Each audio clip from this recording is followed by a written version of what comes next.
घरामध्ये आई आहे, भाऊ आहे, वहिनी आहेत आणि मला एक छोटीशी भाची पण आहे.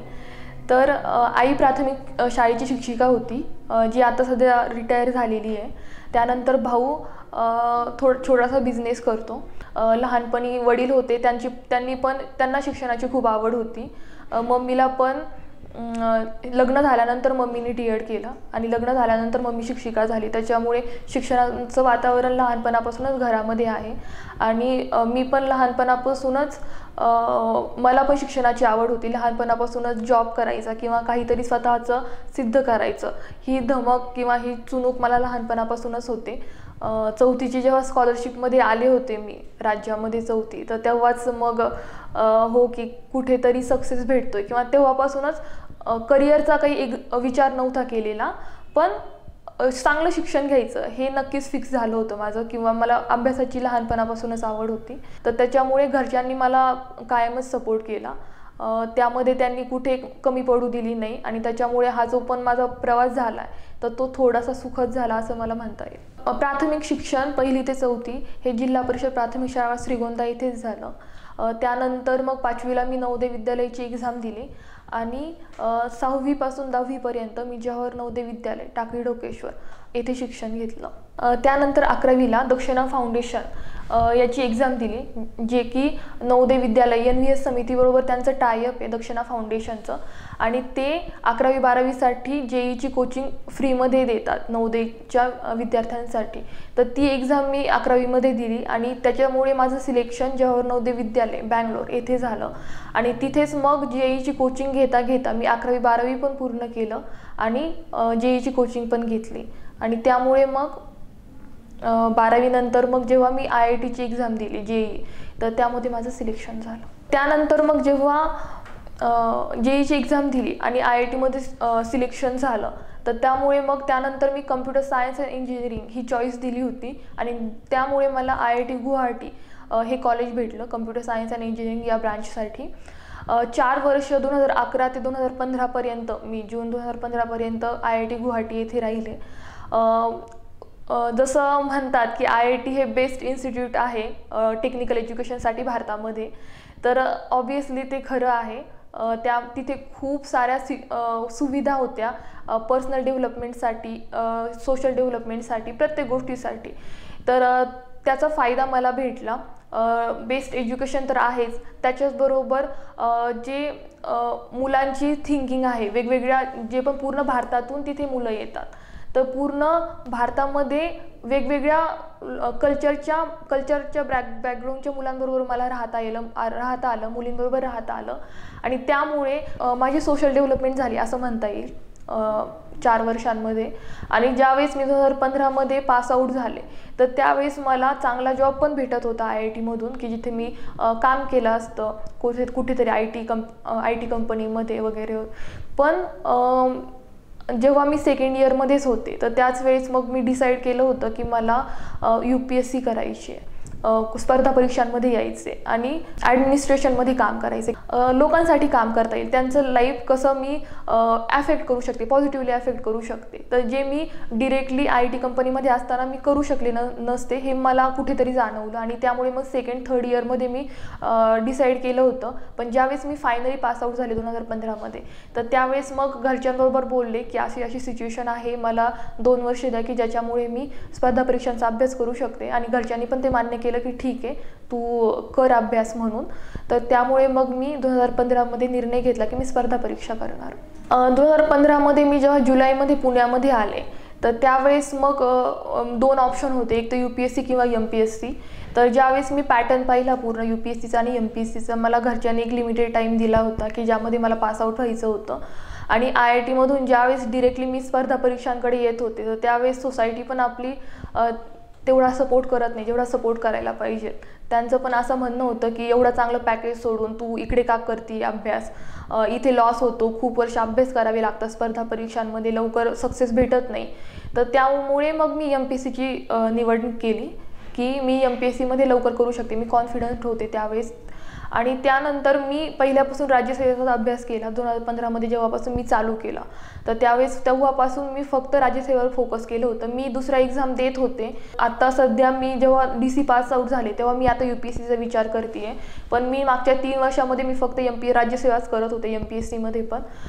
तर राज्यसेवा 2016ला मी पहिली राज्यसेवा दिली की ज्यावेळेस मी प्री पण पास झाले नव्हते. तेव्हा पण थोडा कॉन्फिडन्स लो झाला होता की मी खरंच बरोबर करते का, कारण की पीअर प्रेशर एवढं जास्त होतं की माझे बरोबरचे जे पण 2015 मध्ये पास आउट झाले होते ते कुठे कुठे वेगवेगळ्या देशांमध्ये होते, सिडनीमध्ये होते, USA मध्ये होते, प्रत्येकजण काही चांगलं काम करत होतं. त्यामुळे जेव्हा पण मी फेसबुकवर जात होते तर त्यावेळेस असं प्रेशर वाटायचं की मी खरंच करते का, खरंच मला सक्सेस भेटेल का.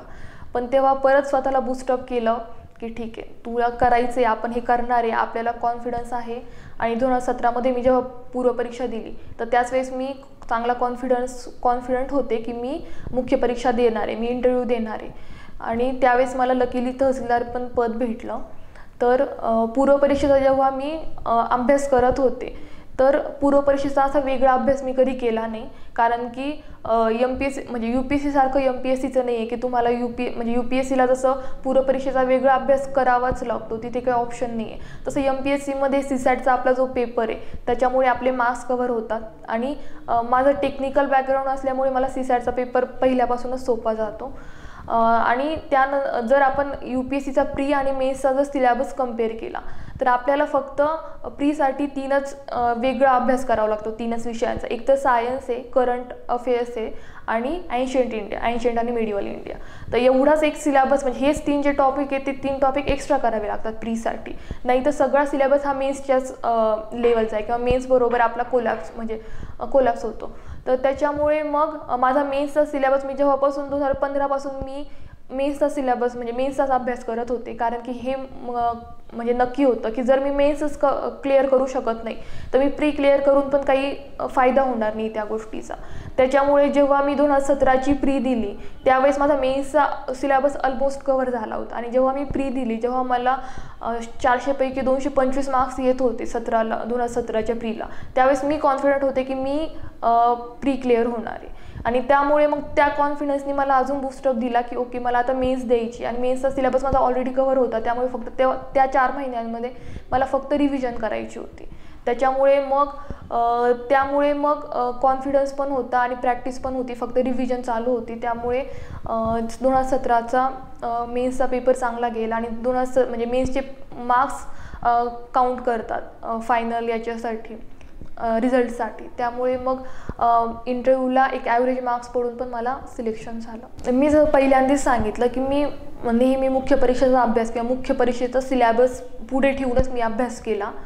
त्यामुळे आणि माझी स्ट्रॅटेजी ही होती ना की मी जेव्हा स्टार्टिंगला पुण्यामध्ये आले होते तर त्यावेळेस खूप असं म्हणजे कॉम्पिटिशन खूप होती की 5लाच मुली उठायच्या, रात्री 11पर्यंत अभ्यास करायच्या, की जे माझ्याकडून होत नव्हतं. मी कधीच 5ला उठून अभ्यास करू शकत नाही, कारण की इंजिनिअरिंगचं बॅकग्राऊंड होतं की रात्रभर अभ्यास करायचा आणि एक्झाम द्यायची.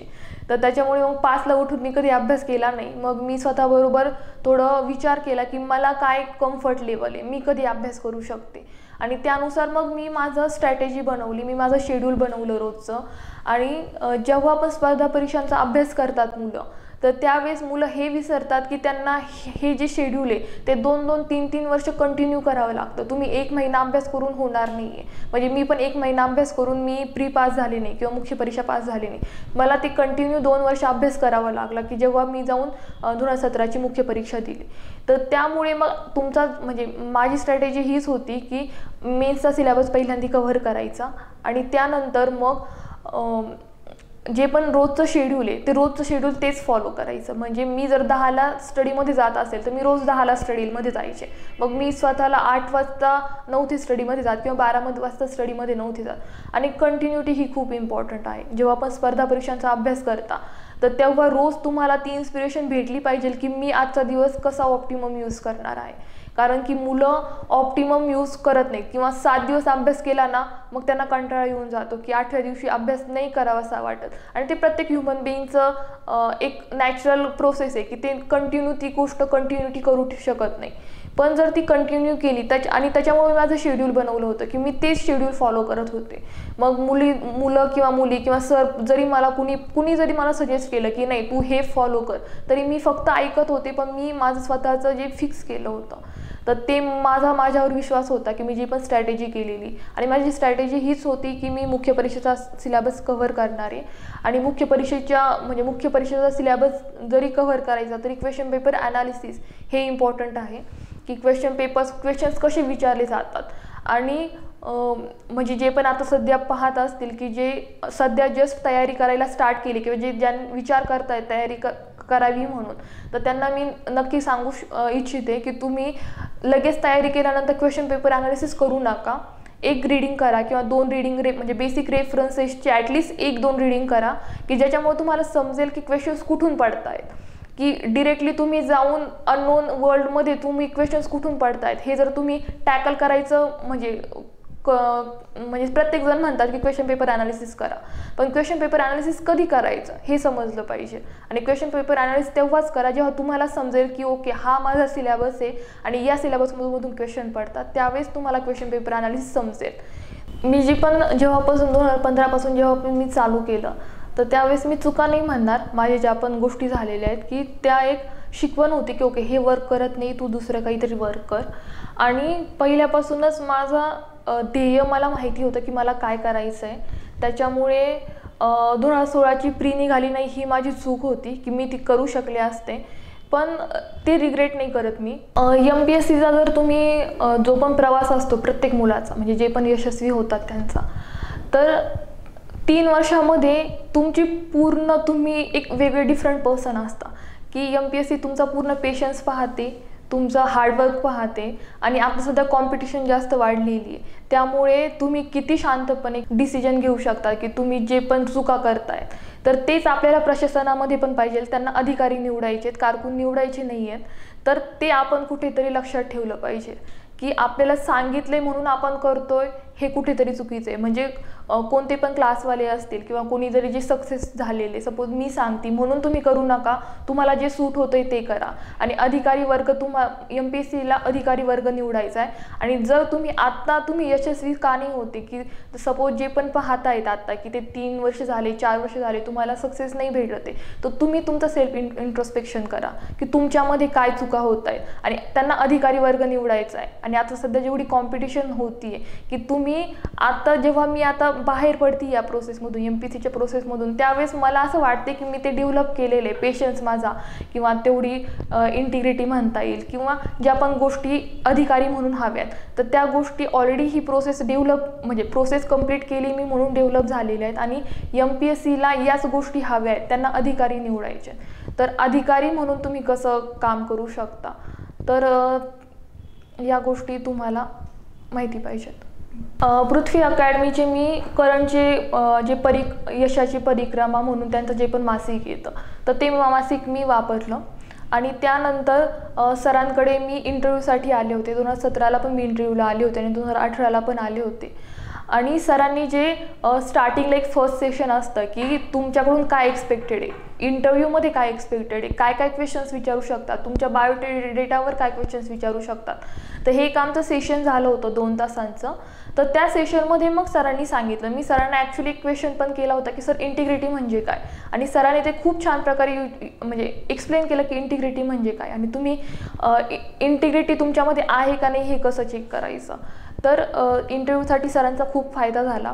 सरांनी जे पण मला मार्गदर्शन केलं की मला काय माझे विकनेसेस आहेत, किंवा मी बोलताना काय करते, ज्या गोष्टी मी करायला नाही पाहिजेत, तर त्या गोष्टी मी डेव्हलप केल्या, आणि त्याच्यामुळे मला एक चांगला स्कोर इंटरव्ह्यूमध्ये भेटला हे म्हणता येईल. जेव्हा मी राज्यसेवा 2016ची प्री दिली होती, 10 एप्रिल 2016 आय थिंक प्री होती, तर त्यावेळेस मी ती प्री पास नाही झाली. आणि आन्सर की येते आणि आपल्याला स्कोर समजतो, तर त्यावेळेसच मला माहिती होतं की मी पास होणार नाही आहे. पण जोपर्यंत फायनल मेन्सचा हे आलं ना की कोण रिकमेंडेड झालेले आहेत मेन्ससाठी, तर जोपर्यंत ती लिस्ट आली नव्हती त्यावेळेस तोपर्यंत काही वाटत नव्हतं, कारण की क्लासेस चालू होते माझे, आणि सगळे जे मुलं होते की जे माझ्याबरोबर 1 वर्षापासून प्रिपेअर करतात ते पण तिथेच होते. तर तेव्हा ती इंटेन्सिटी जाणवली नाही फेलरची. पण ज्यावेळेस लिस्ट आली त्या लिस्टमध्ये माझं नाव नव्हतं, त्यावेळेस ती इंटेन्सिटी जाणवली की ओके मी खरंच फेल झालेली आहे. पण त्यावेळेस वाईट वाटलं, कारण की मी लहानपणापासून जर माझं एज्युकेशन पाहिलं तर मी 4थीच्या स्कॉलरशिपमध्ये आले होते. त्यानंतर मी दक्षिणाची एक्झाम दिली, मी त्यामध्ये पास झाले. मी JEEची एक्झाम दिली, त्यामध्ये पास झाले. तर मग ही एक्झाम जेव्हा मी दिली आणि जेव्हा मी पास नाही होते तर त्यावेळेस खूप वाईट वाटलं होतं की मी खरंच करते का. जसं मी सांगितलं की जेव्हा मी फेसबुकवर जात होते त्यावेळेस मग मला असं ती इंटेन्सिटी वाढायची की मी खरंच काय करते, म्हणजे मी खरंच हे वर्थ आहे का, की जे मी करते ते वर्थ आहे का, माझ्यासाठी वर्थ आहे का. कारण की मी ऑलरेडी एवढं हाय एज्युकेशन घेतलेले आणि त्यानंतर मी इकडे आलेली आणि मला इथे सक्सेस भेटत नाही. तर तेव्हा खूप वाईट वाटलं. पण त्यानंतर मग मी परत स्वतःबद्दल बरोबर म्हणजे बोलायचे की मला खरंच या गोष्टी हव्यात का, की मला IT मध्ये जाऊन एका कंपनीमध्ये आयुष्य घालवायचं एका AC मध्ये, की जिथे मला माहिती पण नाही आहे की गावाकडे काय परिस्थिती किंवा लोकांची काय परिस्थिती आहे. आणि मी जसं सांगितलं की माझे वडील लहानपणी गेले, पण त्यांनी एज्युकेशनसाठी खूप केलं, म्हणजे खूप मोठ्या प्रमाणावर काम केलं मी असं म्हणणार नाही, पण त्यांनी नातेवाईकांना एज्युकेशन दिलं. किंवा जे पण माझ्या म्हणजे पप्पा मोठे होते तर त्यांनी त्यांच्या सगळ्या भावांना एज्युकेशन दिलं. त्यांच्या भावांच्या बायको म्हणजे ज्या पण माझ्या काकू आहेत तर त्यांना सगळ्यांना एज्युकेशन दिलं. तर त्यामुळे मग मला पण ते कुठेतरी करायचं की कुणाची तरी लाईफ बेटर करायची. मग मे बी ते 1000 नसतील पण मे बी एक तरी मी बेटर करू शकते ना. आणि IT मध्ये असताना मी ते नव्हते करू शकले, म्हणजे करू शकत, किंवा डिरेक्टली मी काय करू शकत नाही. मी पैसे देऊ शकते पण मनी कांट बाय एनिथिंग किंवा एव्हरीथिंग, राईट. तर मग त्यामुळे मग मी जेव्हा हा विचार करायची की मी का आलेली इथे, आणि मग तेव्हा मला बूस्टअप भेटायचं की ओके मला करायचं आहे हे, की एनी हाऊ मला सक्सेस भेटलाच पाहिजे. आणि मग त्यावेळेस मला हा थॉट की मी का आलेली आहे किंवा मला जी इन्स्पिरेशन काय हे करण्यामागे. तर जेव्हा मी हा विचार करायचे मग तेव्हा मी अजून जास्त अभ्यास करायचे, अजून मी रेग्युलरिटी माझी जास्त असायची. त्याच्यामुळे मग आणि पहिल्यापासूनच म्हणजे मी जसं सांगितलं की मला इन्स्पिरेशन ही होती की मला चांगलं काम करायचं आहे. आणि त्या इन्स्पिरेशनमुळे मी रोज अभ्यास करायचे. जर माझा अभ्यास नाही झाला तर मला खूप चिडचिड व्हायची की माझा अभ्यास का नाही होते, मी इथे काय करते. तर मग जर तुम्हाला इन्स्पिरेशन असेल की तुम्हाला काय करायचे, का करायचे, तर तुम्हाला सक्सेस नक्कीच भेटेल. पहिल्या अटेम्प्टमध्येच भेटेल हे मी सांगू शकत नाही, दुसऱ्या अटेम्प्टमध्येच भेटेल हे सांगू शकत नाही, पण भेटणार आहे. तुम्ही करत राहा आणि प्रामाणिकपणे मग करा, की असं नाही की 1 महिना अभ्यास केला आणि 2 महिने मी टाइमपास केला. किंवा ज्या पण फील्डमध्ये तुम्ही काम करताय तर त्या फील्डमध्ये तुम्ही जे पण करताय ना तर ते करत राहा. जसं आपल्याला सांगता येईल की एडिसन होते तर त्यांनी 1000 वेज शोधले की जे वर्क करत नाही, लाईट म्हणजे इलेक्ट्रिसिटी फॉर्म करण्यासाठी, पण त्यांनी नंतर तो म्हणजे त्यांना सक्सेस भेटलं. मग 1000 टाइम्स त्यांचं ते फेलर नव्हतं, ते फक्त वर्क कोणतं नाही होते, ते 1000 वेज त्यांना माहिती होतं की 1000 वेज वर्क नाही करत. तसं तुम्ही पण तुमचा जर एक वे कोणत्या पण फील्डमध्ये जे वर्क नाही करत आहे तर तुम्ही दुसरा एक वे शोधा, तुम्हाला सक्सेस भेटणारच आहे. ते एनी हाऊ ते तुमचा हक्क आहे, सक्सेस भेटणं हे तुमचा हक्क आहे. फक्त ते तुम्ही किती इंटेन्सिटीने तुम्हाला हवे आणि तुम्ही त्यासाठी किती प्रयत्न करताय या गोष्टीवर ते सक्सेसचा म्हणजे किती लवकरात सक्सेस भेटेल हे अवलंबून आहे. आता सध्या मी आता पासआउट म्हणजे मी आता DC झालेली आहे, अजून DCचं काम काही चालू नाही झालेलं आहे माझं. तर हाच माझा एक मेसेज राहील की तुम्ही जे पण करताय, ज्या पण फील्डमध्ये तुम्ही काम करताय तर त्या फील्डमध्ये तुम्ही पूर्ण 100% द्या तुमचे, की तुम्ही ॲट द एंड असं म्हणायला नव्हतं पाहिजे, म्हणजे म्हणायला नाही पाहिजे की ओके मी याच्यामध्ये थोडं अजून चांगलं करू शकतो किंवा मी अजून हे करू शकतो, असं तुम्हाला रिग्रेट ठेवू नका. पूर्ण जो पण तुमचा दिवस असेल तो फुल्ली युटिलाइज करा. तुम्हाला सक्सेस भेटणारच आहे, त्याला काही दुसरा ऑप्शन नाही की तुम्हाला फेलर भेटेल. पण तुम्ही मग तेवढं कॉन्फिडेंटली हे करा, काम करत राहा. आणि जे पण तुम्ही काम करताय, जे पण तुम्ही सपोज स्पर्धा परीक्षांचा अभ्यास करत असताल तर त्यासाठी तुमच्या खूप शुभेच्छा. तुम्ही सगळे जे पण पाहताय ते तुम्ही ऑफिसर होणार आहेत. फक्त तुम्ही करत राहा, काम करत राहा आणि ऑल द बेस्ट.